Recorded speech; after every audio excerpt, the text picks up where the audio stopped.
نستعينه ونستغفره ونؤمن به ونتوكل عليه ونعوذ بالله من شرور أنفسنا ومن سيئات أعمالنا من يهد الله فلا مضل له ومن يضلله فلا هادي له ونشهد أن لا إله إلا الله وحده لا شريك له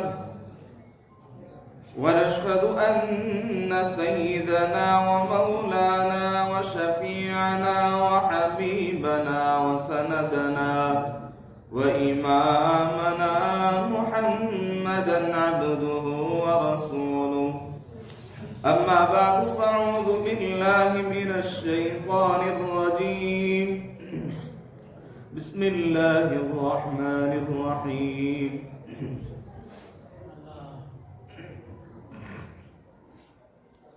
ألف لام ميم ذلك الكتاب لا ريب فيه هدى للمتقين وقال الله تبارك وتعالى في كلام المجيد والفرقان الحميد يا أيها الذين آمنوا إن تنصروا الله ينصركم ويثبت أقدامكم وقال النبي صلى الله تعالى عليه وسلم لا تقوم الساعة حتى لا يقال في الأرض الله الله أو كما قال عليه الصلاة والتسليم صدق الله مولانا العظيم وصدق رسوله النبي الكريم ونحن على ذلك لمن الشاهدين والشاكرين والحمد لله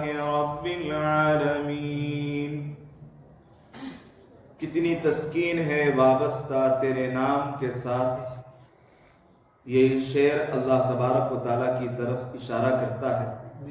کتنی تسکین ہے وابستہ تیرے نام کے ساتھ، نیند کاٹوں پہ بھی آ جاتی ہے آرام کے ساتھ۔ میرے محترم بزرگوں، اساتذہ کرام، مہمانان اعظام، اس امت کے نوجوانوں، اللہ رب العزت کا بے انتہا فضل و کرم اور احسان ہوا کہ اللہ تبارک و تعالیٰ نے مسیح ریحکار کو، گنہگار کو اپنی بارگاہ سمدی میں اپنی پیشانی رگڑنے کی توفیق عطا فرمائی، اور آپ حضرات کو بھی اپنے گھر کی سعادت عطا فرمائی۔ دعا کریں سفر کی تھکاوٹ کی وجہ سے صحت ساتھ نہیں دے رہی، اللہ تبارک و تعالیٰ وقت آخر تک صحیح سلامتی کے ساتھ دین کی صحیح باتوں کو سب سے پہلے اس پر مجھے عمل کرنے کی اور آپ کو اس پر عمل کرنے کی توفیق عطا فرمائے۔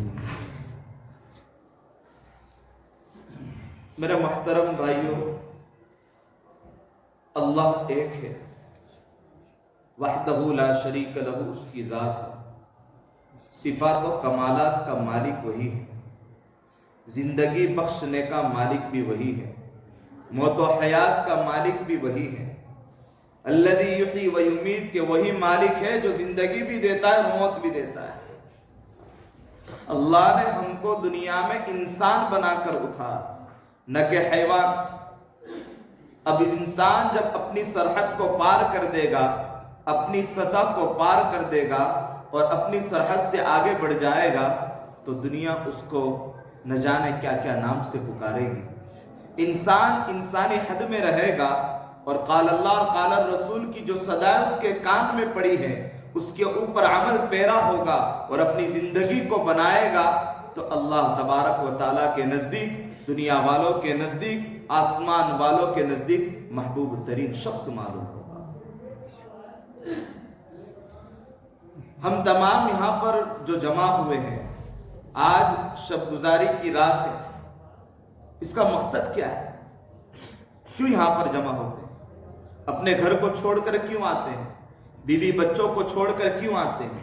کہ راتوں کی تنہائیوں میں اللہ سے گڑ گڑائے اور اللہ سے مانگے اور اللہ سے کہے اپنی بستی کے سوالات، اللہ سے کہے اپنی زندگی کے سوالات، اللہ سے کہے اپنی زندگی کے اور اپنے حالات کے سوالات، اور اللہ سے کہے اپنے بچوں کے، اپنی بیوی کے اور اپنے گھریلو حالات کے سوالات. کیا شب گزاری کا وقت جو ہوتا ہے وہ تھوڑا سا ہوتا ہے، لیکن اس کے اندر جو بندہ کامیاب ہوتا ہے وہ ولی اللہ بن جاتا ہے.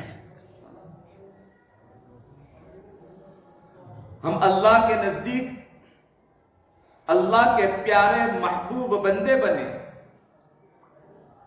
اس کے لیے ہمیں کیا کرنا ہوگا؟ سب سے پہلے انسان کو جب اللہ نے دنیا میں اتارا، اور اللہ کو دنیا میں اتارنے کا مقصد یہی ہے کہ انسان اپنی زندگی بنا کر آئے، نہ کہ بگاڑ کر. اپنے وقت کو صحیح جگہ پر لگاؤں گے تو وقت کامیاب ہو جائے گا. الوقت اسمن من الذهب، کہ وقت جو ہے وہ سونے سے بھی زیادہ قیمتی ہے. کرنے کے کام کو کریں گے، نہ کرنے کے کام سے بچیں گے. وقت کو صحیح جگہ لگائیں گے تو بری جگہ سے اپنا وقت بچ جائے گا. میں نے آپ کے سامنے قرآن مقدس کی آیت کریمہ پیش کی، جس کے اندر اللہ تبارک و تعالی ارشاد فرماتے ہیں، یا ایھا الذین آمنوا ان تنصروا اللہ ینصرکم ویثبت اقدامکم.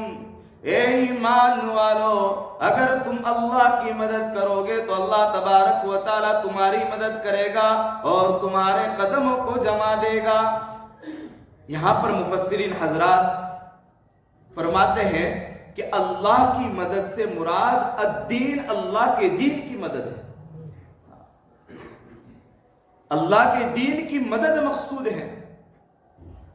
آج ہم سوچے کہ آج ہماری زندگی کا وقت، آج ہماری زندگی کا لمحہ، ہماری زندگی کا وقت، منٹ، سیکنڈ، کہا کہ یہ کہاں لگ رہا ہے. آج دنیا کے لیے اپنے آپ کو بہت لگایا. یاد رکھو الدنیا الغرارہ، دنیا دھوکے کا گھر ہے، مکڑی کا جالا ہے، مچھر کا پر ہے. وَمَا الْحَيَاةُ الدُّنْيَا إِلَّا مَتَاعُ الْغُرُورِ، کہ دنیاوی زندگی دھوکے کا سامان ہے. دنیا کی دال دھوکا ہے. دنیا جہاں سے شروع ہوئی، اس کی رسی جہاں سے شروع ہوئی ہے، تو وہاں سے دیکھو گے تو دھوکا ہی دھوکا نظر آئے گا. اور دنیا کا پہلا حرف دال ہے، اور دال دھوکے کا گھر ہے. دنیا 4 حروف ہے. پہلا حرف دھوکے کا گھر، دوسرا حرف نون، نہ رہنے کی جگہ، تیسرا حرف یا، یقین کی جو ذات ہے وہ صرف اللہ کی. اس کے بعد کا حرف الف، کہ ایک اللہ کی عبادت کرنے والے بن جاؤ. ایمان کے اندر 5 حرف. پہلا حرف الف. الف سے وہی مراد جو دنیا کا لاسٹ مراد ہے، کہ ایک اللہ کی عبادت کرنے والے بن جاؤ، ایک اللہ کو ماننے والے بن جاؤ.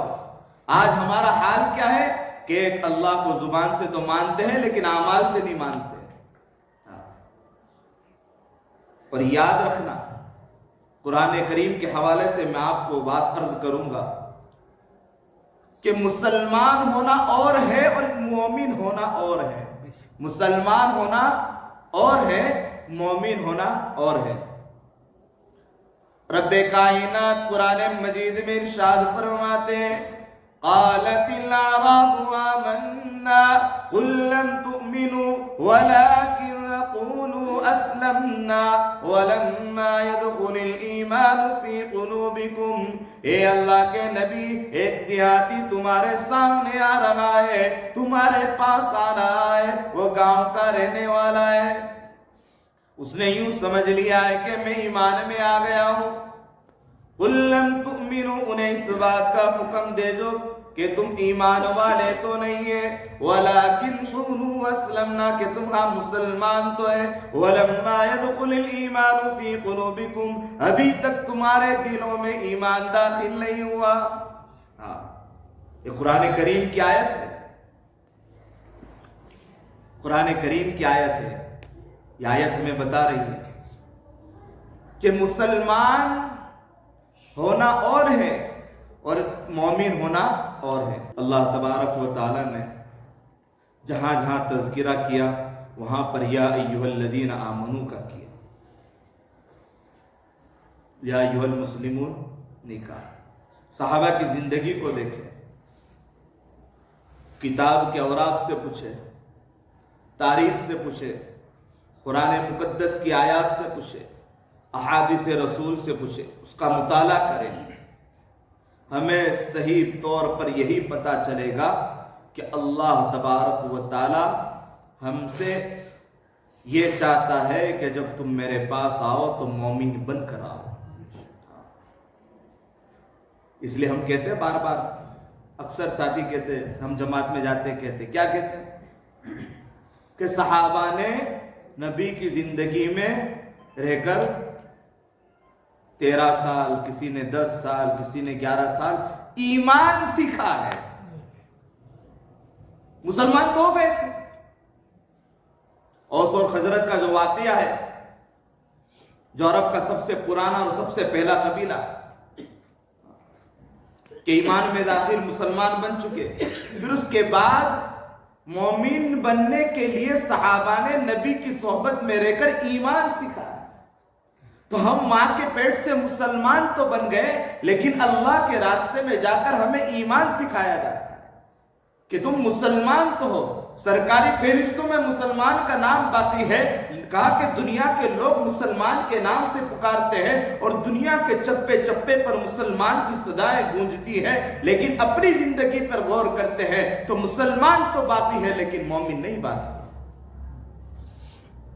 مقصود اللہ کے نزدیک مومن ہونا ہے۔ مسلمان تو ہم بن چکے ہیں، اس لیے اپنے ایمان کو تازہ کرے، ایمان کی چنگاری اپنے دلوں کے اندر اجاگر کرے اور اپنے دلوں کی یہ فکریں ہو اور ہمارے دلوں کی یہ حالت ہو، ہماری زندگی کی یہ حالت ہو کہ ہماری زندگی میں ایمان بڑھتا ہوا چلا جائے، ایمان کی سطح جو ہے گھٹنے کی نہ ہو۔ ان السمع والبصر والفؤاد كل اولئک کان عنہ مسئولا۔ کل قیامت کا دن ہوگا، نفسا نفسی کا عالم ہوگا، لوگ آپتی لاپتی میں موجود ہوں گے، رب کائنات کھڑا ہوگا اور رب کائنات ہم سے سوال کرے گا، میں نے تجھے کان دیے تھے، سمع کان، بصر آنکھیں، فؤاد دل۔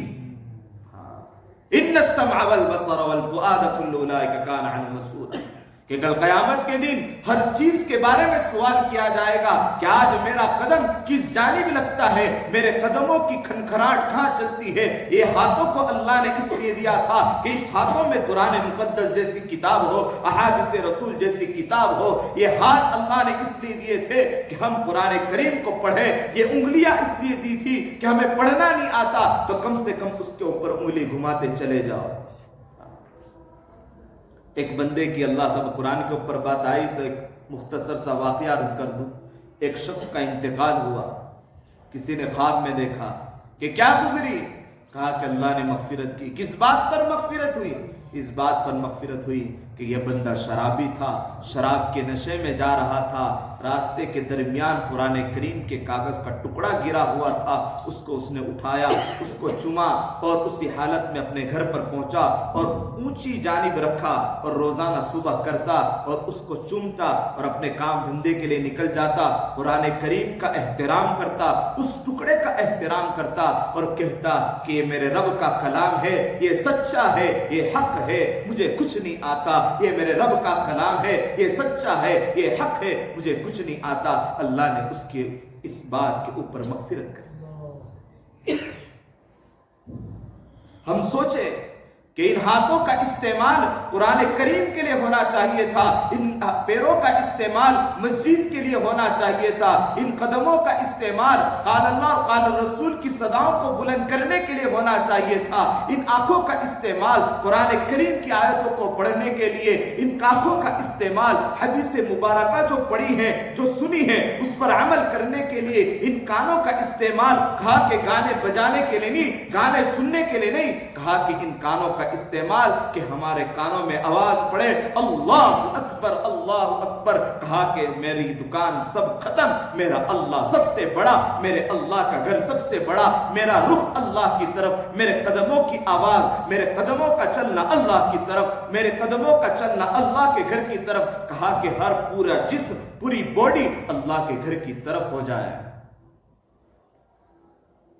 ہم اپنی زندگی کو بنائیں، اپنے آپ کو بنائے۔ آج ہم نے دنیا کے ٹھیکیداروں کو سمجھا ہے، آج ہم اللہ کی خالقیت کو چھوڑ کر دنیا کی مخلوقیت کے پیچھے چل پڑے ہیں، آج ہم اللہ کی رازقیت کو چھوڑ کر دنیا کی مرزوقیت کے پیچھے چل پڑے ہیں، آج ہم اللہ کی جباریت کو چھوڑ کر دنیا کی مجبوریت کے پیچھے چل پڑے ہیں، آج ہم اللہ کی ستاریت کو چھوڑ کر دنیا کی مستوریت کے پیچھے چل پڑے ہیں۔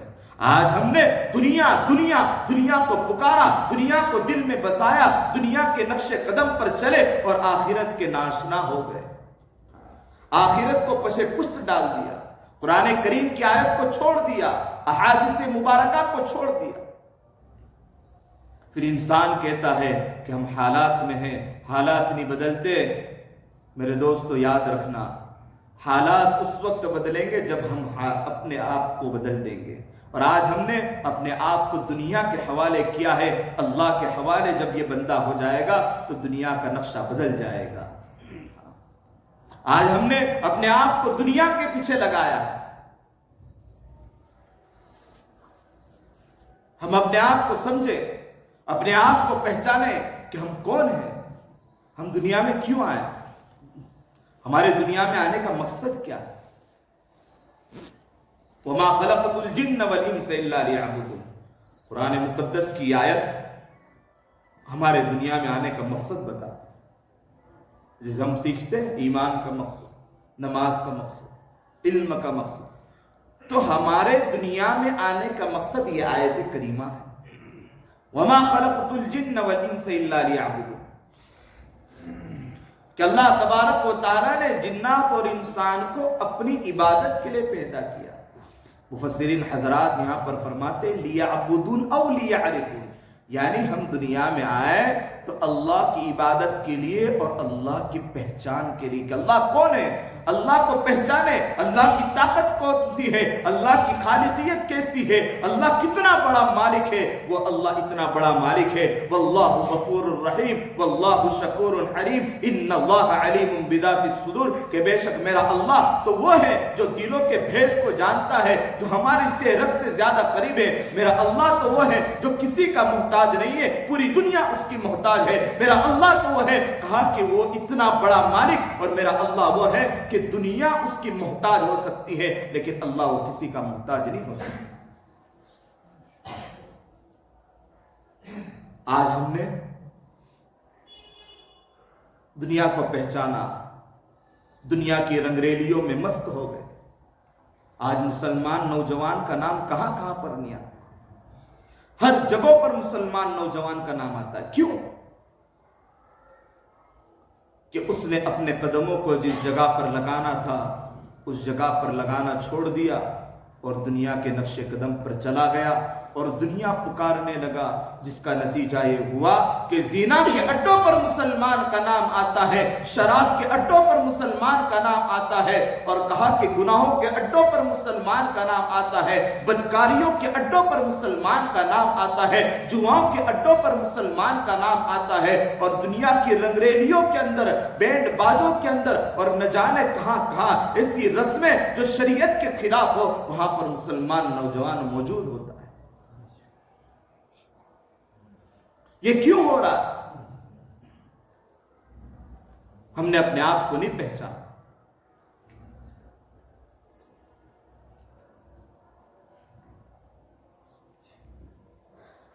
اس لیے میرے دوستو، ہم اپنے آپ کو پہچانیں، اپنے آپ کو پرکھے، ہم کون ہیں؟ ہم تو انسان ہیں۔ اچھا، قرآن کریم کی اس آیت پر بات چل رہی تھی، وَمَا خَلَقْتُ الْجِنَّ وَالْإِنسَ إِلَّا لِيَعْبُدُونِ۔ اللہ نے قرآن کریم میں صرف 2 مخلوق کے بارے میں تذکرہ کیا، جنات اور انسان۔ تو کل قیامت کے دن جنات اور انسان ہی سے سوال ہوگا، دوسری مخلوق کو تو ختم کر دیا جائے۔ اگر سینگ والی بکری نے بغیر سینگ والے کو مارا ہے تو اس کو بدلہ لے کر ختم کر دیا جائے، سب مخلوق ختم ہو جائے گی۔ بتانا مقصود یہ ہے کہ یہ 18,000 مخلوقات میں بتانا مقصود یہ ہے کہ اشرف المخلوقات میں انسان ہے، اس کے بعد جنات ہے، کہ 2 مخلوق تم سمجھ جاؤ کہ پوری دنیا کو تمہارے تابع کر دیا۔ آج انسان اتنی بڑی صلاحیت کا مالک ہو گیا کہ لوہے کو ہوا میں اڑتا کر دیا، پھاڑ کھانے والے درندے کو اپنے کنٹرول میں کر دیا، اور سمندر کے اندر طغیانی جو آتی ہے، اسی طغیانی کے اندر جہاز والے سمندر کو چلاتا ہے، جس کے اندر نہ جانے کئی سامان ہوتے ہیں، جہاں لوہا لکڑا، اس لکڑے کو پانی میں تیرتا ہوا کر دیا۔ اس انسان کو اللہ نے اتنی بڑی صلاحیت دی، اس صلاحیت کا استعمال دنیا کے خاطر تو کیا، لیکن دین کے خاطر صلاحیت کا استعمال نہیں ہو رہا۔ سمجھے، پہچانے، اپنے آپ کو پہچانے۔ اللہ تبارک و تعالی کلام مجید میں ارشاد فرماتے، یوم یفر المرء من اخیہ وامہ وابیہ وصاحبتہ وبنیہ لکل امرئ منہم یومئذ شأن یغنیہ۔ کل قیامت کا دن ہوگا، باپ بیٹے سے بھاگے گا، بیٹا باپ سے بھاگے گا، ماں بیٹے کے پاس جائے گی، بیٹا کہہ دے گا آج میں ایک نیکی کا سوال کرتا ہوں، آج میرے پاس نیکی نہیں ہے۔ ماں کہے گی کہ بیٹا جا، میں تو دنیا میں تیری ماں تھی، آج میں تیری ماں نہیں ہوں۔ ہر ایک دوسرے کے پاس بھاگتے پھریں گے۔ یوم یفر المرء من اخیہ وامہ وابیہ، ہر ایک دوسرے کے پاس پھرتے تھے۔ لِكُلِّ امْرِئٍ مِّنْهُمْ يَوْمَئِذٍ شَأْنٌ يُغْنِيهِ، ہر ایک کی ایک حالت ہوگی کہ آج کیا بنے گا میرا۔ آج وقت ہے اس وقت کے آنے سے پہلے، آج وقت ہے اس سوال کے جواب کی تیاری کے لیے، آج وقت ہے اس ہولناک مناظر سے بچنے کے لیے، آج وقت ہے اس نبی کے سامنے چہرہ دکھانے سے پہلے کا وقت ہے، آج وقت ہے کہ اس نبی کے سامنے، وہ صحابہ کے سامنے، کہ وہ صحابہ کہ جنہوں نے اپنے اوپر کہا کہ یہ برداشت کر دیا کہ میں شہید ہو جاؤں، میرے بچے یتیم ہو جائے، میری عورت بیوہ ہو جائے، یہ سب دھبے برداشت کر لیے کہ تاکہ یہ اللہ کے نبی کا لایا ہوا دین، کہا کہ کچے پکے مکان میں اور دنیا کے چپے چپے میں، جہاں پہاڑیاں ہو، جہاں پر جنگلات ہو، جہاں پر سمندر ہو، جہاں اونچے اونچے منارے ہو، جہاں اونچی اونچی چوٹیاں ہو، جہاں نیچی گھٹائیں ہو، ہر جگہ پر کہا کہ مدینہ کی گلیوں میں، مدینہ کے بازار میں، طائف کے میدانوں کے اندر، مکہ کی گلیوں میں، ہر جگہ جس جگہ پر جانا تھا اس جگہ پر صحابہ پہنچے اور دین کی دعوت کو پھیلایا۔ اور دین جو ہے الدین یسر، الدین یسر، کے دین بالکل آسان ہے، ان الدین عند اللہ الاسلام، کہ بے شک اللہ کے نزدیک جو دین مقصود ہے وہ دین اسلام مقصود ہے۔ اور دین اسلام کسے کہتے ہیں؟ عن ابی ہریرہ رضی اللہ تعالی عنہ قال قال رسول اللہ صلی اللہ تعالی علیہ وسلم بنی الاسلام علی 5 شہادت ان لا الہ الا اللہ وإقام الصلاة وإيتاء الزكاة والحج وصوم رمضان۔ حضرت ابو ہریرہ رضی اللہ تعالیٰ عنہ راوی ہیں، فرماتے کہ اللہ کے نبی صلی اللہ تعالیٰ علیہ وسلم نے ارشاد فرمایا کہ اسلام کی بنیاد 5 چیزوں پر ہے، کہ ایک اللہ کی گواہی دینا کہ جس کے سوا کوئی معبود نہیں، اور حضرت محمد صلی اللہ تعالیٰ علیہ وسلم اللہ کے رسول ہے، نماز کو وقت پر قائم کرنا، زکوٰۃ کو ادا کرنا، اور جس پر حج فرض ہے وہ حج کرے، رمضان کے روزے رکھنا۔ تو یہ اسلام کی بنیاد ہے، یہ ستون ہے، یہ پلر ہے، یہ اسلام کی بنیاد ہے۔ ان الدین عند اللہ الاسلام، اللہ کے نزدیک جو دین مقبول ہے وہ دین اسلام ہے۔ تو اسلام کی بنیاد جو 5 ہے، اس کے اندر سارے مسائل آ جاتے ہیں، معاشرتی لائن سے ہو، معاملات کی لائن سے ہو، اخلاقیات کی لائن سے ہو، رشتہ دار کی لائن سے ہو، ہر لائن اس کے اندر آ جاتی ہے۔ اسلام کی ان 5 بنیاد پر جو بندہ عمل کرے گا تو وہ کامیاب ہے۔ اب یہ 5 بنیاد ہے، اب کوئی بندہ یہ کہے کہ 5 میں سے ایک پر عمل کروں گا، تو 5 لکڑیاں گاڑ لے اور اس کے اوپر سہارے کے لیے، کوئی چھت کے لیے کوئی چیز لگا دے، چاہے کپڑا لگا لے یا پلاسٹک لگا لے، اور پھر دیکھے کہ اس کے اوپر کیا ہمارا گھر قائم ہو سکتا ہے، ہماری چھت قائم ہو سکتی ہے؟ بالکل نہیں۔ تو یہ 5 چیزیں اسلام میں ضروری ہیں، کسی ایک کو چھوڑ کر زندگی گزارے گا تو بھی ناکام ہوگا۔ اس کو قرآن کریم سے سمجھتے ہیں۔ والعصر ان الانسان لفی خسر الا الذین آمنوا وعملوا الصالحات وتواصوا بالحق وتواصوا بالصبر، کہ اللہ تبارک و تعالی یہاں پر زمانے کی قسم کھاتے ہیں، کہ قسم ہے زمانے کی، ان الانسان لفی خسر، کہ بے شک جتنے بھی انسان ہیں وہ خسارے میں ہے، ٹوٹے میں ہے، دھوکے میں ہے، گھاٹے میں ہے۔ اب ہم دنیا کے اعتبار سے تھوڑے سے مال میں گھاٹے میں آ جاتے ہیں تو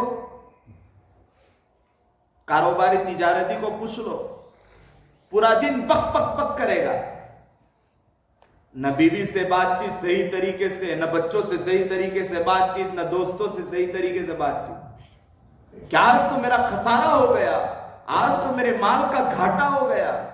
تو دنیا کا گھاٹا نظر آ رہا ہے ہم کو، لیکن آخرت کا خسارہ، آخرت کا گھاٹا ہو رہا ہے، وہ ہمیں نظر نہیں آ رہا۔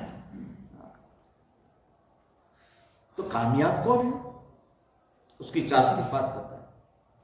الا الذین آمنوا، کہ جو لوگ ایمان لائے، وعملوا الصالحات، ایمان لانے کے ساتھ ساتھ اعمال صالحہ کرے، وتواصوا بالحق، حق بات کی تلقین کرے، وتواصوا بالصبر، اور صبر پر جمے۔ اب کوئی بندہ یہ کہے کہ میں نے ایمان سیکھ لیا، کہ ایمان کا مقصد یہ ہے، ایمان کی صفات یہ ہے، 3 لائن کی محنت یہ ہے، سب بول دیا، اور اعمال صالحات خالی ہے۔ اعمال صالحہ میں نبی کی سنتیں آ گئی، میں نے ایمان سیکھا ہے، اور میں یہ کہوں کہ امام صاحب شروع کرتے ہیں کہاں سے؟ تکبیر تحریمہ سے، اور میں کہوں کہ میں تو سجدے سے شروع کروں گا۔ ارے میں نے ایمان سیکھا ہے، میں بھی تو نماز پڑھ رہا ہوں، وہ ایسی پڑھ رہا ہے، میں ایسی پڑھ رہا ہوں، اتنا ہی فرق ہے، چل جائے گا۔ تو ہمارا حال یہ ہو چکا ہے، یہ مثال بتا رہا ہوں کہ ہماری زندگی کا رخ چینج ہو چکا ہے۔ اسی لیے صفت صلاۃ کا جو مقصد ہے وہ پوری زندگی کے لیے ہے، کہ اللہ کی حضوری میں جو نماز ہم پڑھتے ہیں، اللہ کو حاضر ناظر رکھ کر، کہ میرا اللہ مجھے دیکھ رہا ہے یا میں اللہ کو دیکھ رہا ہوں، کہ جہاں دنیا کو کوئی سوال نہ ہو، جہاں دنیا کو کوئی تذکرہ نہ ہو، جہاں دنیا کے کوئی چرچے نہ ہو، تو ویسی حالت ہماری ہونی چاہیے کہ باہر کی زندگی میں جائیں تو سامنے والا بچہ ہو یا بوڑھا ہو یا جوان ہو یا ادھیڑ عمر ہو، سب کے سامنے اخلاق کریمہ ہو، نبی کی سنت ہو، زندگی میں قرآن کریم کی آیت کریمہ پر عمل ہو، چاہے قرآن نہ پڑھتے آتا ہو لیکن علماء سے سنا ہو، کہا کہ گفتگو سنی ہو، قرآن کریم پر آیت ہو اور قرآن کریم کی آیت پر عمل ہو اور احادیث مبارکہ ہو اور ان احادیث مبارکہ پر عمل ہو۔ یہی تجھ کو دن ہے رہو سب سے اعلیٰ، ہو زینت نرالی ہو فیشن نرالا، جیا کرتا ہے کیا یوں ہی مرنے والا، تجھے حسن ظاہر نے دھوکے میں ڈالا۔ جگہ جی لگانے کی دنیا نہیں ہے، یہ عبرت کی جا ہے تماشا نہیں ہے۔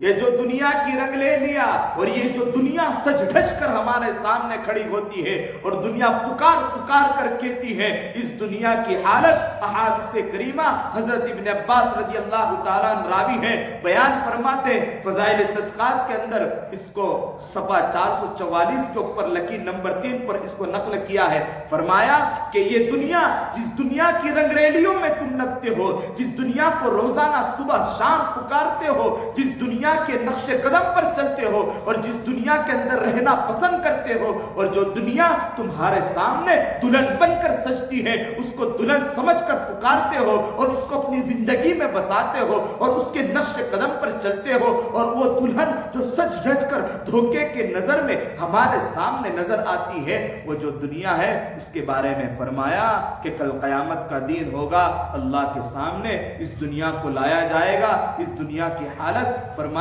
کہ اس کی 4 صفتیں ہوگی۔ نمبر 1 پر سب سے پہلے یہ بہت بڑھی ہوگی، نمبر 2 پر بہت بدصورت ہوگی، نمبر 3 پر اس کے دانت آگے نکلے ہوں گے، نمبر 4 پر اس کی آنکھیں نیلی نیلی ہوگی۔ یہ دنیا کی حالت بتائی کہ اللہ کے سامنے اللہ جب پوری دنیا کے لوگوں کو جمع کرے گا اور اللہ پکار کر کہے گا کہ دنیا کو لائیں، تو دنیا اس حالت میں آئے گی۔ پھر اللہ تبارک و تعالی جلال میں ہوگے، اللہ پکار کر کہیں گے، فرشتوں سے کہا جائے گا کہ اے میرے فرشتوں، اس سے پہلے بندوں سے اللہ سوال کرے گا کہ جانتے ہو یہ کیا ہے؟ تو تمام بندے کہیں گے کہ باری تعالیٰ اس بلا کو تو ہم جانتے نہیں یہ کیا ہے۔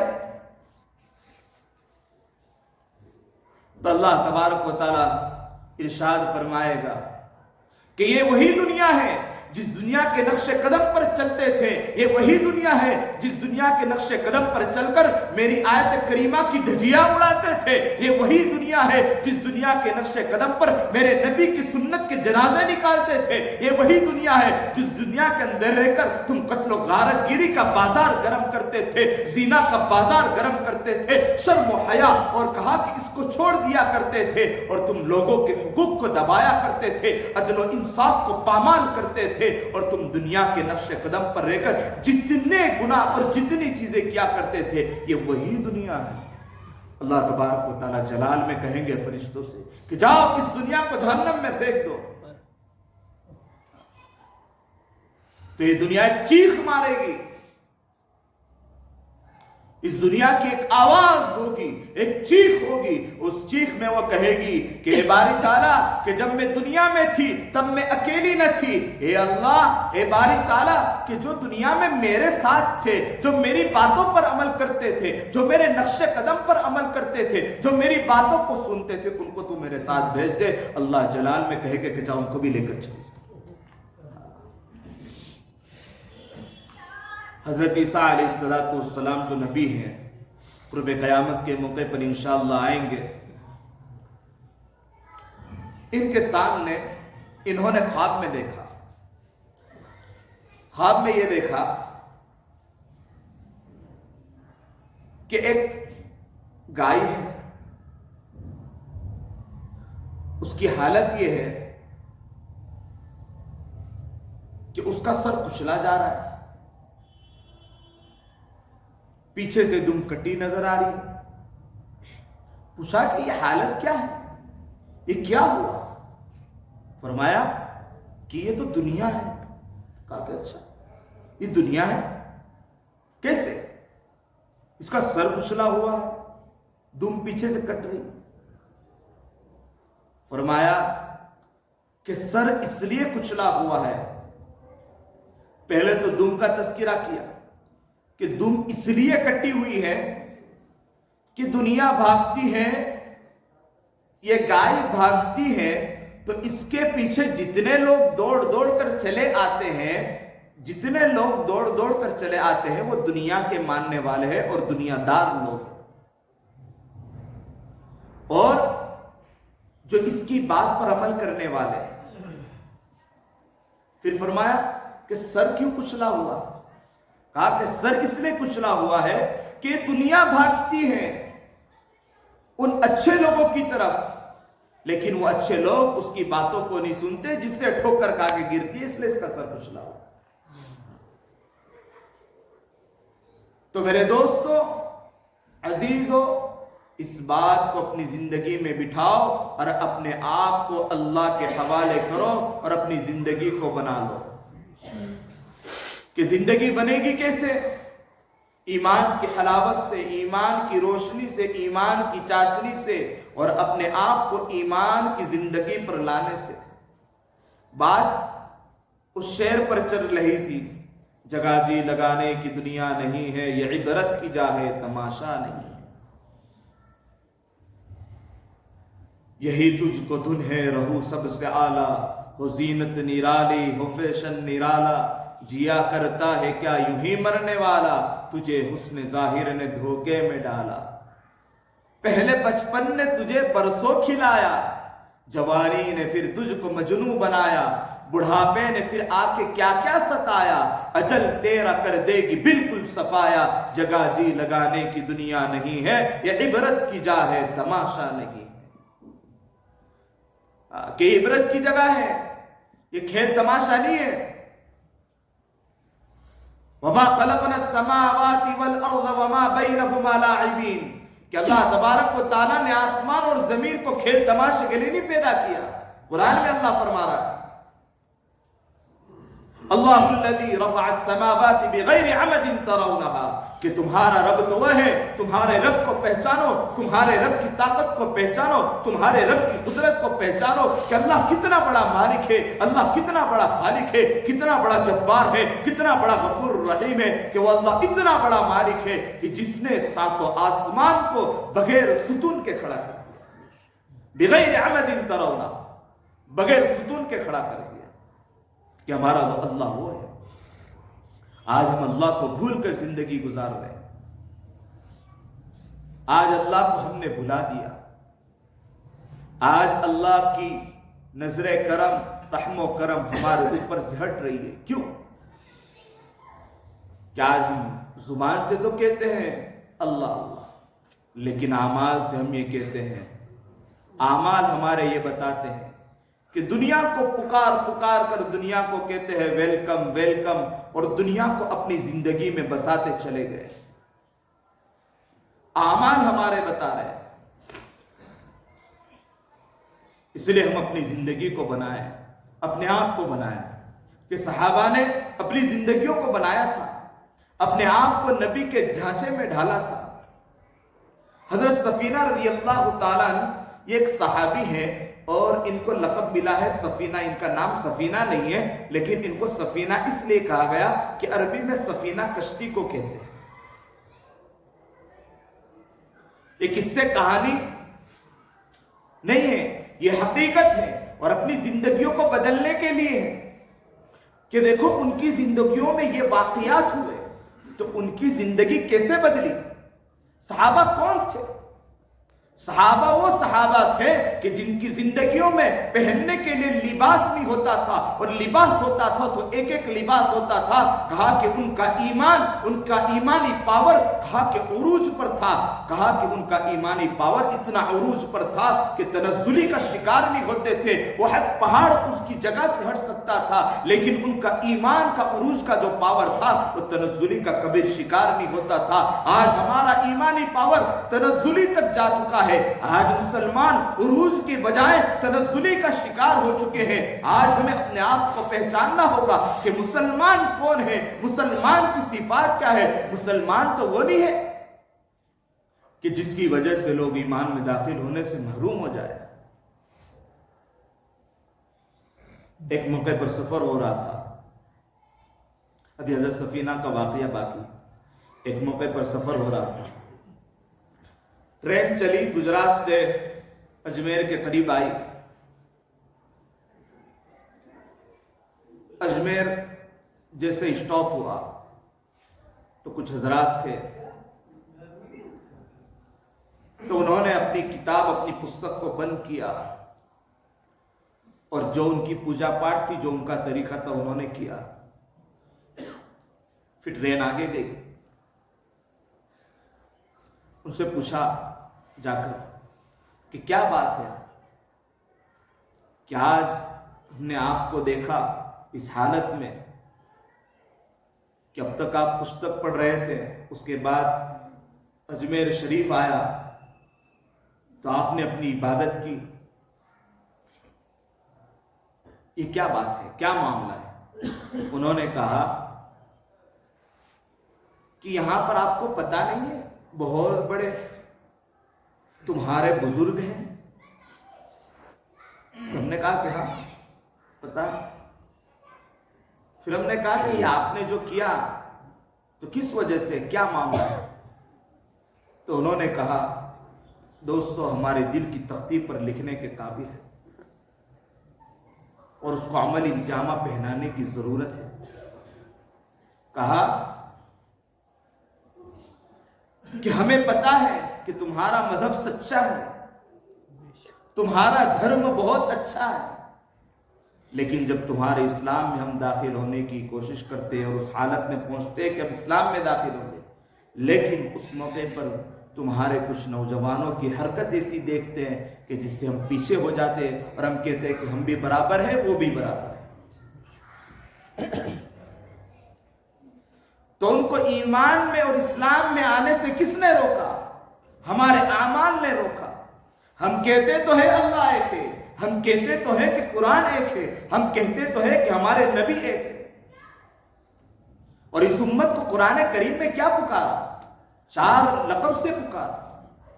امتا وسطا، کہ درمیانی امت ہے، خیر امت، بہترین امت ہے، تأمرون بالمعروف، بھلی باتوں کے حکم کے لیے نکالی گئی ہے. اس سے پہلے کوئی دوسری امت کے لیے نہیں تھا.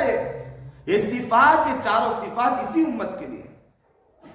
وَتَنْهَوْنَ عَنِ الْمُنْكَرِ، اور بری بات سے روکتی ہے امت. تو ہم نے بری بات سے روکا یا بری بات کی دعوت دی؟ پہچانے ہم اپنے آپ.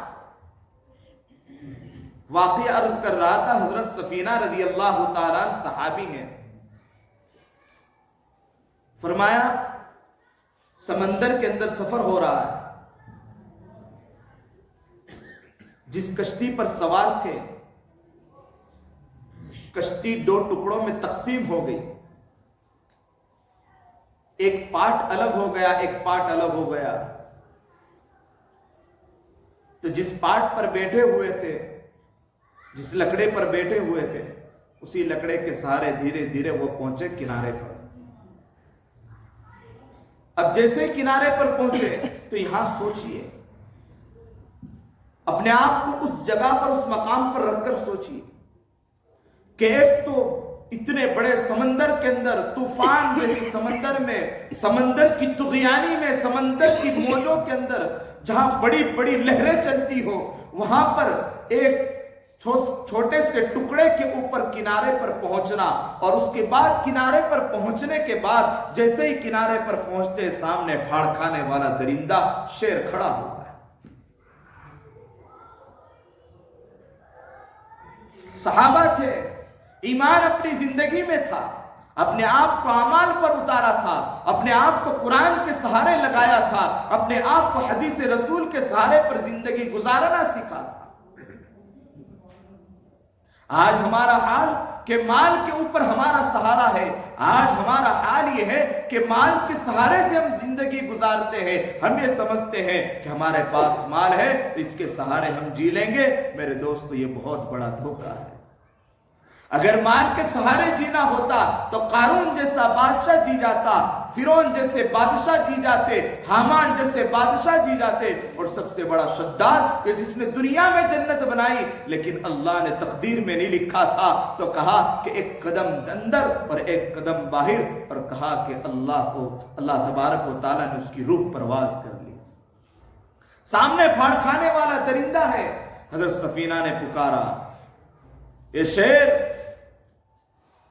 تیرے پاس اللہ کے نبی کا غلام آیا ہے۔ دوسری جانب جانا تھا، اس شیر سے کہا کہ مجھے راستہ بتا۔ کہا کہ جب زندگی بنتی ہے، جب زندگی اعمال پر ہوتی ہے، جب زندگی قرآن مقدس پر ہوتی ہے، جب زندگی کے چرچے اور جب زندگی کی حالت اللہ کے قرآن کریم کی حالت پر ہوتی ہے، اور جب زندگی کی حالت حدیث مبارکہ کے رسول صلی اللہ تعالیٰ علیہ وسلم کے اوپر ہوتی ہے، زندگیوں میں دین ہوتا ہے، اس موقع پر کہا کہ پھاڑ کھانے والا درندہ بھی راستہ بتاتا ہے۔ یہ شیر دم ہلاتے ہوئے راستہ بتاتا چلا گیا، جہاں تک اس کی حد تھی وہاں تک اس نے راستہ بتایا، اس کے بعد پھر سے لوٹ گیا۔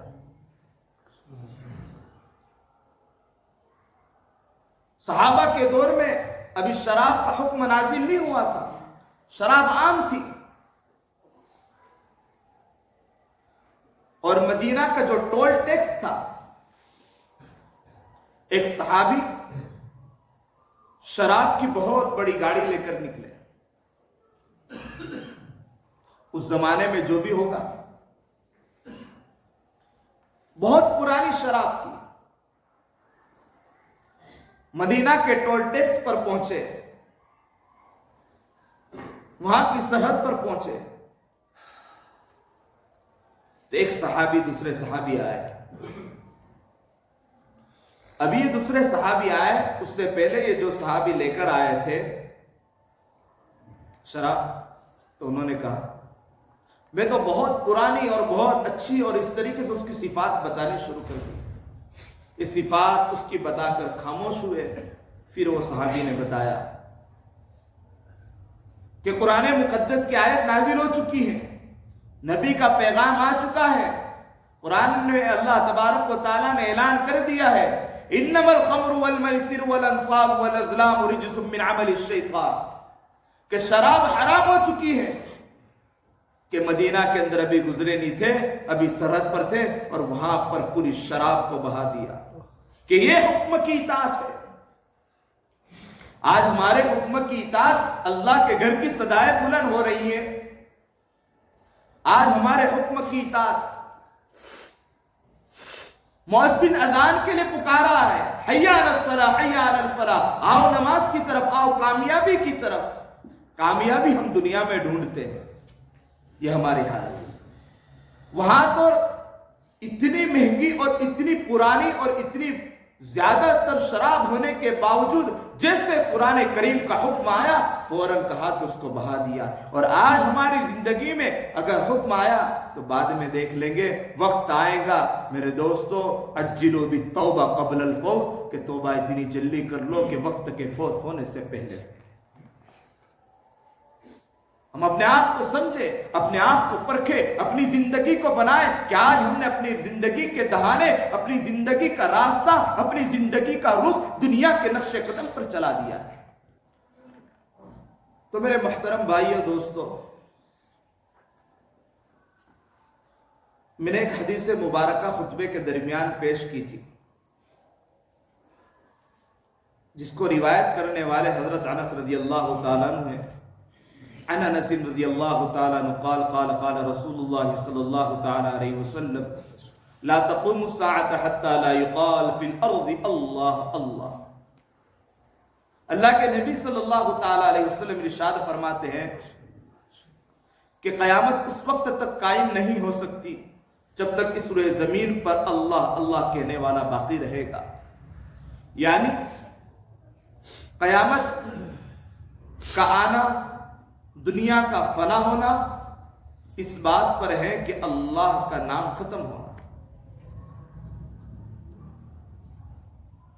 آج ہم جس دور میں چل رہے ہیں، جو حالات ہمارے اوپر ہیں، ہم اپنے آپ کو نہیں سمجھ رہے۔ قرآن مقدس میں اللہ تبارک و تعالی ارشاد فرماتا ہے ایک جگہ، أَفَحَسِبْتُمْ أَنَّمَا خَلَقْنَاكُمْ عَبَثًا وَأَنَّكُمْ إِلَيْنَا لَا تُرْجَعُونَ۔ کیا تم نے یوں گمان کر لیا ہے، کیا تم نے یہ سوچ لیا ہے کہ تم بیکار پیدا ہو گئے، کیا تمہیں اللہ کے پاس دوبارہ نہیں لوٹنا ہے؟ آج ہماری حالت یہ ہے، بھلے زبان سے اقرار نہ ہو لیکن اعمال ہمارے یہ بتاتے ہیں کہ ہم دنیا میں ایسے پھنسے کہ یہ آیت کہتی ہے، کیا تم نے یہ گمان کر لیا، یہ بات سوچ لی، سمجھ لی، کیا سمجھا کہ ہم یوں ہی بیکار پیدا ہو گئے، ایسے ہی پیدا ہو گئے۔ وَأَنَّكُمْ إِلَيْنَا لَا تُرْجَعُونَ، کہ اللہ کے پاس دوبارہ لوٹنا نہیں ہے۔ ارے ہمارا گھر تو جنت ہے، ہم تو دنیا کے مسافر ہیں۔ مسافر کی زندگی کیسی ہوتی ہے، مسافرانہ زندگی کیسی ہوتی ہے؟ کہ آج کا وقت ہے، آج کا ہمیں پتا، کل کیا ہے ہمیں نہیں پتا، یہاں تک کہ ایک پل کا نہیں پتا۔ اور آج ہم نے اپنی حالت ایسی بنا لی، اپنے آپ کو ایسا سجایا اور اپنے آپ کو ایسے ڈھانچے میں ڈالا کہ ہم ہمیشہ رہنے کے لیے یہاں پر آئے اور آخرت کے اندر اللہ کے سامنے پیشی نہیں ہے ہماری۔ میرے دوستو، قیامت بہت قریب ہے، قیامت بہت قریب ہے، اور قیامت کے قریب کے آثار احادیث مبارکہ میں ہیں۔ میں آپ کو مختصراً ایک دوسرے موضوع کی تھوڑی سی جھلکیاں دکھاتا ہوں۔ حضرت مہدی رضی اللہ تعالیٰ عنہ، ان کے دنیا میں آنے سے پہلے 5 چیزیں ہوگی، 5 علامتیں ہوگی۔ پہلی علامت یہ ہوگی، قال رسول اللہ صلی اللہ علیہ وسلم، منعت العراق درہمها وقفیزها ومنعت الشام مدیها ودینارها ومنعت مصر اردبها ودینارها وعدتم من حیث بدأتم وعدتم من حیث بدأتم۔ اللہ کے رسول صلی اللہ تعالی علیہ وسلم ارشاد فرماتے ہیں کہ عراق پر اناج اور غلے کی مال کی ناکہ بندی لگائی جائے گی، ملک شام کے اوپر درہم اور اناج غلے کی ناکہ بندی لگائی جائے گی، مصر کے اوپر اناج غلے کی اور دینار کی ناکہ بندی لگائی جائے گی، اور تم پہلے ہی جو پہلی حالت تھی وہی حالت پر لوٹو گے۔ اب اس بات کو سوچیں کہ دنیا ہمارے اوپر اتنی غالب ہو رہی کہ مسلمان دھیرے دھیرے دنیا کے حوالے ہوتے چلا جا رہا ہے، اپنی پہلی حالت کی طرف لوٹ رہے ہیں۔ یہ پہلی نشانی ہوگی کہ عراق، اس کے اوپر درہم اور اناج غلے کی ناکہ بندی لگائی جائے گی، یہ رومیوں کی جانب سے ہوگی۔ اور رومی کسے کہتے ہیں؟ یورپ کے عیسائی کو، یورپ کے عیسائی کو رومی کہا جاتا ہے، یہ پورے پٹے پر یورپ کے۔ اور ملک شام، جس کو آج سیریا کہتے ہیں، اور مصر مانا آج ایجپٹ کہتے ہیں، سیریا اور ایجپٹ، یہ دونوں کے اوپر اناج غلے کی اور مال کی ناکہ بندی اجمیوں کی جانب سے ہوگی، یعنی عرب کے علاوہ اب اجمیوں میں بہت سارے آ گئے، اجمیوں کی جانب سے۔ یہ پہلی نشانی۔ اس کے بعد کی نشانی، دریائے فرات سے سونے کا خزانہ نکلے گا۔ حدیث میں من ذهب کنز، کہ دریائے فرات سے سونے کا خزانہ نکلے گا۔ اب دریائے فرات عراق اور کوفہ یہ دونوں کو لگتا ہے۔ اور اس کے بعد تیسری نشانی، سفیانی نام کا ایک شخص ہوگا دمشق جس کو آج ہم دمشق کہتے ہیں، اس کے نشیبی یعنی نچلے علاقے سے شخص نکلے گا، یہ بہت بڑا ظالم ہے۔ اس کا ساتھ دینے والا جو قبیلہ ہوگا قبیلہ کلب ہوگا، یہ پوری حدیث میں وضاحت ہے، قبیلہ کلب ہوگا۔ حدیث میں اللہ کے نبی فرماتے ہیں کہ اتنا بڑا ظالم ہوگا، اتنا بڑا ظالم ہوگا کہ اگر عورت کے پیٹ میں بچہ ہے تو اس عورت کو بھی ختم کرے گا اور اس کے پیٹ میں بچہ اس کو بھی قتل کرے گا۔ اس کے خلاف میں قبیلہ قیس کھڑا ہوگا، اس سے مقابلہ ہوگا، ان کو بھی ختم کر دے گا۔ چوتھی نشانی ہوگی اہل اسلام اور رومیوں کے درمیان۔ رومی میں نے آپ کو بتا دیا یورپ کے عیسائی، اہل اسلام اور رومیوں کے درمیان پہلے تو صلح ہوگی، اس کے بعد یہ غداری کریں گے، اور ان کی فوج فرمایا کہ اتنی بڑی ہوگی کہ 80 جھنڈوں تلے ہوگی، اس میں سے ایک جھنڈے کے نیچے 12,000 فوج ہوگی، اتنا بڑا لشکر ہوگا۔ اب یہ ان سے مقابلہ کب ہوگا، کیا ہوگا، اس کا آگے بتاتا ہوں۔ یہ 4 نشانی ہوگی۔ 5ویں نمبر پر جو نشانی ہوگی، جو 5ویں نشانی ہے، اس کے فوراً بعد حضرت مہدی کا ظہور ہوگا۔ 5ویں نشانی یہ ہے کہ عرب کے اندر ایک خلیفہ کا انتقال ہوگا، بادشاہ کا انتقال ہو جائے گا۔ اب لوگ کہیں گے کہ اب کیونکہ وہاں پر خلیفہ حکومت چلتی، لوگ کہیں گے کہ اب کس کو خلیفہ بنائے، لوگ آپس میں مشورے کریں کس کو خلیفہ بنائے، کس کو خلیفہ بنائے۔ تو اللہ تبارک و تعالی حضرت مہدی کا ظہور کرنا چاہے گا تو راتوں رات صلاحیت ڈالے گا، جس کی وجہ سے اللہ تبارک و تعالی نے اور پوری دنیا کے لوگ بھی اس کو مانتے ہیں کہ حضرت مہدی کو جو لقب ملا ہے مہدی، اس کا مطلب ہوتا ہے ہدایت یافتہ، ہدایت یافتہ۔ اللہ کی طرف سے ان کو پہلے سے ہدایت مل چکی ہے۔ کون ہوں گے، کیا ہوں گے، اس کو ہم سمجھتے ہیں۔ تو یہ 5ویں نشانی ہوگی کہ یہ عرب کے خلیفہ کا انتقال ہوگا، تو مدینہ سے مکہ میں ظہور ہوگا، مکہ میں ڈکلیئر ہوگے، اور فرمایا کہ مقام ابراہیم اور حجر اسود کے درمیان بیعت ہوگی، مقام ابراہیم اور حجر اسود کے درمیان بیعت ہوگی، اور بڑے بڑے اللہ والے، جیسا کہ آپ اکثر بیانات میں حضرت پیر ذوالفقار احمد نقشبندی صاحب کے بیانات سنتے ہوں گے، تو اس میں وہ کئی بیانات میں کہتے ہیں کہ میں ہر سال مکہ مکرمہ کی زیارت اسی لیے کرنے جاتا ہوں کہ حضرت مہدی کا ظہور ہو جائے۔ کب ہوگا؟ تو یہ نشانی کہ عرب کے خلیفہ کا انتقال اور جیسے ہوگا ویسے ہی پھر کیا ہوگا کہ حضرت مہدی کا ظہور ہوگا۔ کہاں پر ہوگا؟ حجر اسود اور مقام ابراہیم کے درمیان۔ اب حضرت مہدی کون ہے؟ حضرت مہدی یہ حضرت حسن رضی اللہ تعالیٰ عنہ کے خاندان سے، فاطمۃ النسل سید خاندان سے ہو۔ ان کا نام اللہ کے نبی نے حدیث میں فرمایا المہدی منی یواطئ اسمہ اسمی و اسم ابی اسم ابی، کہ مہدی مجھ سے ہوں، ان کا نام میرے نام کے مطابق محمد ہوگا، ان کے ابا کا نام میرے ابا کے نام کے مطابق عبداللہ ہوگا۔ حدیث میں یہاں تک تذکر آتا ہے کہ دکھنے میں کچھ اللہ کے نبی کے جیسے نظر آئے گے، سید خاندان سے ہو گئے، ڈکلیئر کہاں ہوں گے؟ مکہ المکرمہ میں۔ اب یہاں پر ایک بات بتا دوں، ایک فرقہ ہے، فرقہ فتنہ، فرقہ اور فتنہ میں فرق ہے، فرقہ اور فتنہ دونوں میں فرق ہے۔ فتنہ ہے، شکیل بن حنیف نام کا ایک فتنہ چل رہا ہے، شکیل بن حنیف نام کا ایک فتنہ چل رہا ہے۔ ایک شخص نے دعویٰ کیا کہ میں مہدیوں میں عیسیٰ ہوں۔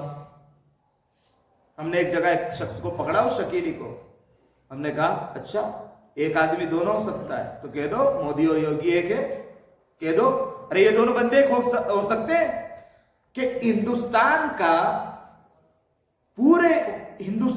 پورے ملک کا منتری اور ایک اسٹیٹ کا منتری دونوں برابر ہو سکتے ہیں؟ بالکل نہیں۔ اس کا نام الگ، اس کا نام الگ، اس کی شخصیت الگ، اس کی شخصیت الگ، اس کا خاندان الگ، اس کا خاندان الگ۔ اچھا، اب یہ جو فتنہ نکلا ہے یہ قادیانی سے نکلا ہے۔ یہ قادیانی کا سمجھو چھوٹا بھائی ہے۔ ہمارے سامنے اگر کوئی شخص ایسا بندہ آتا ہے، کوئی شخص اس طریقے کی بات کرتا ہے، تو ہمارے پاس جواب ہو تو بھی جواب نہ دے، بلکہ امام سے ملاقات کرائے، اور جتنی باطل طاقتیں ہیں اور جتنے باطل فتنے ہیں وہ امام سے، عالم سے بات کرنا نہیں چاہیں گے، اس لیے کہ وہاں پر ان کا بھانڈا پھٹ جائے گا۔ ہاں، تو یہ شخص تو ہے بہار کا رہنے والا، شکیل بن حنیف، اس کے باپ کا نام حنیف ہے، رہنے والا بہار کا ہے، اور مہدی رہنے والے مدینہ کے ہوں گے، مکہ میں ڈکلیئر ہو گئے اور یہ دہلی میں ڈکلیئر ہو رہا ہے، دعویٰ کر رہا ہے۔ تو مکہ اور دہلی برابر ہو سکتا ہے؟ بالکل نہیں ہو سکتا۔ یہ خان پٹھان کے خاندان سے شکیل بن حنیف اور حضرت مہدی سید خاندان سے۔ ایک سوال آپ اپنے ذہن میں رکھنا، اگر کوئی ایسا بندہ قادیانی بھی مل جائے تو ایک سوال بس، جب کسی بھی انسان کی برادری پر اور اس کے خاندان پر بات آتی ہے، نام تو ادل بدل کر سکتا ہے، دو نام کے انسان ہوتے ہیں، ایک بندے کے دو نام، لیکن جب خاندان اور برادری پر بات آتی ہے تو وہاں پر وہ بندہ پھنستا ہے۔ اب یہ مرزا غلام قادیانی، یہ رہنے والا گرداسپور پنجاب کا، اور شکیل بن حنیف بہار کا رہنے والا، کوئی بھی ایسا شخص ملے تو اس کے خاندان پر بات کرے۔ جیسے شکیل ہے کہ اس کا خاندان خان پٹھان ہے، ان سے ہم یہ سوال کر سکتے ہیں کہ سب سے پہلے سب باتیں جانے دو، بس اتنی بات بتا دو کہ کیا حضرت مہدی تو سید خاندان سے ہوگے، تم تو خان پٹھان کے خاندان سے ہو، تو کیا برابر ہو گیا؟ وہ فوراً چلا جائے گا آپ کے پاس۔ علم رکھیں، تیسری صفت علم جو ہے وہ علم کو حاصل کریں، اور علم کی لائن سے مطالعہ کریں۔ جتنی بھی باطل طاقتیں ہیں آپ کے علاقے میں، آپ کے کشمیر میں گوھر شاہی فتنہ چل رہا ہے، میں نوجوانوں سے اور جتنے بھی حضرات ہیں ان سے ایک ریکویسٹ کروں گا، ایک اپیل کروں گا کہ یہ ریاض احمد گوھر شاہی جو پڑوس ملک کا رہنے والا، جن کا عقیدہ یہ ہے کہ نماز نہ پڑھیں گے تو بھی چل جائے گا، روزہ نہ رکھیں گے تو بھی چل جائے گا، گناہ کے کام کرتے رہ گئے تو بھی اللہ معاف کر دے گا، خالی تھوڑا بہت ذکر کر لیا تو کام ہو جائے گا، یہ ان کے باطل عقائد ہیں۔ اور ہم نے شروع میں آپ کو بتایا کہ اسلام کی بنیاد 5 چیزوں پر ہے، تو اس کے اندر نماز آئی، روزہ آیا۔ یہ تو عقائد کو نہیں مانتے، ایمان کی بات تو چھوڑیے، عقیدہ ان کا غلط ہے۔ جس کا عقیدہ غلط ہو وہ کافر اور فاسق اور فجار ہوتا ہے۔ تو ریکویسٹ میری یہ تھی کہ ان کی ایک چینل چلتی ہے الرا ٹی وی، جس سے اکثر نوجوان گمراہ ہو رہے ہیں، اس کو سنتے ہیں، ان کا بندہ ملتا ہے، اس کی دعوت دیتا ہے، تو جو کام کرنے کے وہ کام نہیں کریں گے تو نہ کرنے کے کام کریں گے، کرنے کے کام کو چھوڑیں گے تو نہ کرنے کے کام کریں گے۔ تو اس چینل کی دعوت بھی چلائے کہ اس سے بائیکاٹ کریں۔ یہ کشمیر میں بہت زیادہ ہے، اب جب آپ کے پڑوس میں بالکل قریب میں ہے تو ہو سکتا ہے دھیرے دھیرے فتنہ ہے، تو اس سے پہلے ہم انتظام کریں۔ وہ ریاض گوھر شاہی تو مر چکا ہے، اس کا چیلا چل رہا ہے یونس گوھر شاہی، وہ دعوت چلاتا ہے۔ تو ایسے بندے، اور مرزا انجینئر جس کے اوپر تمام علماء کا اتفاق ہے، اور پوری دنیا کے علماء اور پوری دنیا کے تمام مدارس نے اتفاق کر دیا ہے کہ یہ کافر ہے۔ کچھ باتیں صحیح بتا دی، تو کچھ باتیں تو کافر بھی صحیح بتاتا ہے کہ بھائی سنبھل کر چلو، تو اس نے بھی بتا دی۔ تو کچھ باتیں صحیح بتانے سے کیا وہ عالم ہو گیا؟ مرزا انجینئر عالم نہیں ہے، اور نہ اس کے پاس قرآن و حدیث کا علم ہے، نہ کتاب و سنت کا علم ہے۔ عقائد کے معاملے میں ہم چوکن نہ رہیں، ہماری اولاد کو چوکن نہ کرے، ہماری اولاد کی اصلاح کرے۔ ہم بچوں کو اسکول میں بھیجیں تو اس بات کی فکر ہو کہ میری بچی، میرا بچہ جانے والا اسکول میں، کہا کہ اس کے عقیدے کے اندر خرابی نہ آئے، اس کے عقیدے میں بگاڑ نہ آئے۔ کہا کہ صبح ہو تو ہماری اس حال میں صبح ہو کہ فجر کی نماز ہو۔ حالت یہ ہو چکی ہے کہ جو بچہ اسکول جاتا ہے، جو بچی اسکول جاتی ہے، وہ تڑپتی ہے اس بات کو سننے کے لیے کہ میرا باپ، میری ماں کب یہ کہے گی کہ فجر کی نماز پڑھ لو۔ فجر میں اسکول تو ہم بھیج دیتے ہیں، لیکن یہ بات کی تعلیم نہیں دیتے کہ فجر کا وقت ہے، نماز پڑھ لو۔ ان کے کان ترستے ہیں، ان کی آنکھیں ترستی ہیں کہ نماز کیسی پڑھی جاتی ہے۔ ماں باپ نے یہ فکر کی کہ اسکول بھیجنا ہے، کہا کہ اسکول میں جا کر یہ دنیا کی تعلیم حاصل کرے گی، یہ دنیا کی تعلیم حاصل کرے گا۔ بچہ ہے تو تعلیم حاصل کرے گا، بچی ہے تو تعلیم حاصل کرے گی، کہ دنیا کی تعلیم اتنی سکھائی کہ وہ بچے، ان کے کان ترس گئے کہ میرا باپ مجھے کب کہے گا کہ فجر کی نماز پڑھو۔ تو باطل کے شکار یہ ایسے بچے ہوتے ہیں، باطل کے شکار ایسے بچے ہوتے ہیں۔ ان کو عقائد بتائیں، اللہ کی وحدانیت سکھائیں، قرآن مقدس کی آیت کریمہ سکھائیں، ان کو مدارس مکاتب کے اندر بھیجیں۔